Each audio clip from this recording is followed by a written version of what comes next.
DAC leadership.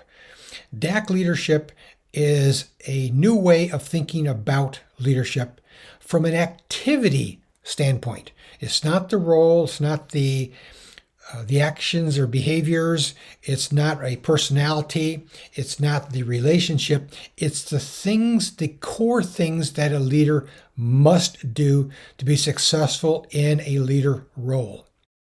DAC then, the D, direction. This is the purpose clarification. Everyone understands the purpose and understands their role with the purpose and the strategies and tactics that derive from that direction. That's the D of DAC. A is an alignment.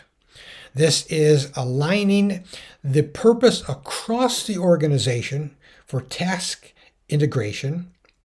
It also will involve some alignment with external partners or the external community, such that it is socially or environmentally responsive. There's also a third critical component, and that is the alignment of the organization purpose with the personal world goals that each employee brings as they come into the organization. This is the integration of work and family life, work and just the spirituality, the way they think about the world. This is an alignment task. So alignment is rather broad and covers a number of dimensions. The third component, C, for the commitment.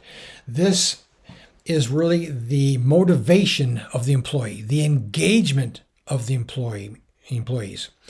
The critical component here is that DAC are the three key activities that all leaders must perform in one way or another.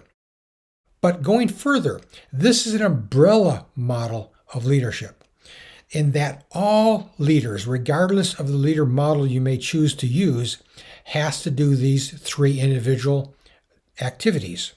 This then provides a higher level of how leadership is conceived, but it also involves the ability to examine shared, rotating, and participatory leadership roles within the same construct.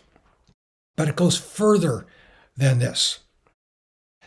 DAC leadership really allows you to separate the leader as a person from leadership as a function. Now, that's a critical component because we often don't make that distinction, and this is one of the aspects of having to think differently about leadership.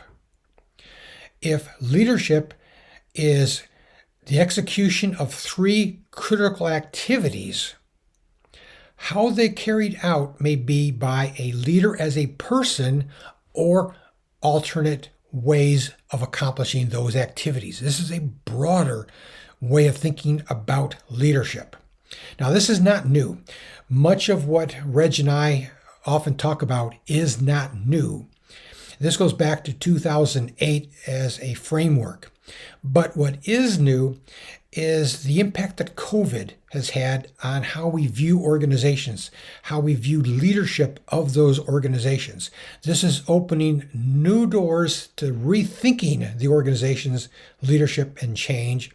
And I believe that DAC leadership can play a critical role in how we rethink organizations going forward.